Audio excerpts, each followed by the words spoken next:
Assalamualaikum warahmatullahi wabarakatuh. Tadi saya bilang bahwa masalah-masalah yang kita perdebatkan ini sangat penting untuk masa depan bangsa. Masalah utamanya adalah pedang hukum kita itu tumpul. Kalau pedang hukum tidak tumpul, kita pasti bisa tabrak habis-habisan. Program pembangunan akan berjalan dengan baik. Mas Ganjar dan saya minta maaf kepada para ibu dan anak cucu yang telah ikut terlibat atau tanpa bisa berbuat apa-apa ketika terjadi perusakan alam yang ibu dan para cucu itu huni. Saya teringat tadi ketika membaca Dhaharul Fasadu fil Barri wal Bahr.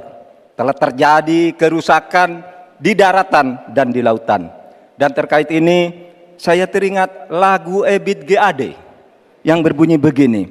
Barangkali di sana ada jawabnya. Mengapa di daerahku terjadi bencana? Mungkin Tuhan mulai bosan melihat tingkah kita yang selalu salah dan bangga akan dosa-dosa dan seterusnya. Itu bukti kerusakan lingkungan, pesan kepada kawan. Saudara, kami berjanji bahwa kami akan kembalikan secara bertahap hak rakyat dan untuk ibu-ibu dan para anak cucu. Kita akan tagih dunia internasional untuk membayar hutang-hutang yang telah merusak pembangunan. Sebagai santri NU, saya ingin mengutip dalil Gus Dur, tasarruful imam ala rakyah manutun bil maslahah. Tugas pemerintah terhadap rakyatnya adalah kesejahteraannya. Selesai. Baik, terima kasih. Inti dari pembangunan berkelanjutan adalah tidak ada satupun yang ditinggalkan.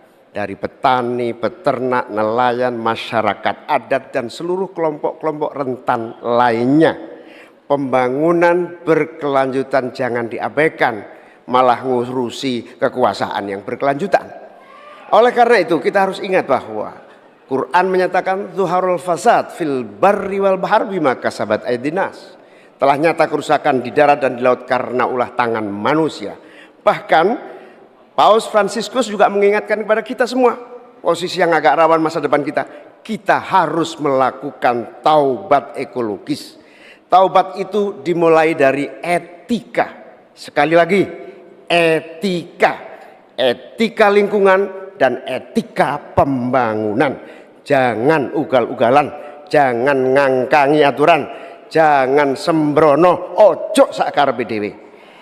Saudara-saudara sekalian, insya Allah kalau Amin mendapatkan mandat, kita akan sungguh-sungguh. Yang pertama, kita akan anggaran untuk mengatasi krisis iklim kita tingkatkan secara signifikan, termasuk riset sekaligus implementasi energi baru dan terbarukan. Kita sahkan RUU masyarakat adat secepat-cepatnya. Dana subsidi atau dana untuk masyarakat desa kita tingkatkan 5 miliar per tahun agar warga desa dapat menikmati pembangunan. Yang selanjutnya kita juga akan teruskan subsidi BBM untuk masyarakat miskin, petani, nelayan miskin, dan kelompok rentan lainnya. Transportasi publik menggunakan energi listrik juga menjadi salah satu solusi untuk mengurangi polusi dengan cara pembangunan kota. Reforma agraria harus dieksekusi untuk memangkas ketimpangan. Saatnya kita berubah, saatnya kita pilih perubahan. Baik, terima kasih. Saya tidak akan pernah bosan-bosan membahas hilirisasi. Dengan hilirisasi kita akan keluar dari middle income trap. Dengan hilirisasi kita akan meningkatkan nilai tambah di dalam negeri. Dengan hilirisasi kita akan membuka lapangan pekerjaan seluas-luasnya. Tentunya dalam pelaksanaannya dipikirkan aspek lingkungan, keberlanjutan, dan sosialnya. Dampak perubahan iklim ini semakin nyata. Banjir, kekeringan, kenaikan air laut, ini adalah ancaman nyata dan sudah di depan mata.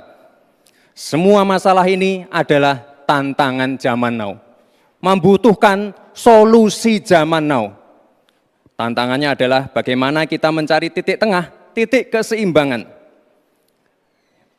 Lanjutkan hilirisasi, tapi wajib menjaga lingkungan. Tingkatkan produktivitas pertanian dan sektor maritim, tapi wajib menjaga keseimbangan alam. Terima kasih Prof. Mahfud, Gus Muhaimin. Semoga debat malam ini memberikan gambaran tentang kemana arah bangsa ini akan melangkah. Sekali lagi, tantangan zaman now membutuhkan solusi zaman now.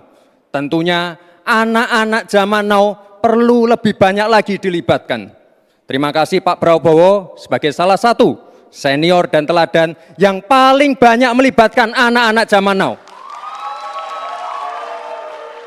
Langkah awal menuju Indonesia Emas, datang ke TPS, coblos nomor 2, Prabowo Gibran. Terima kasih.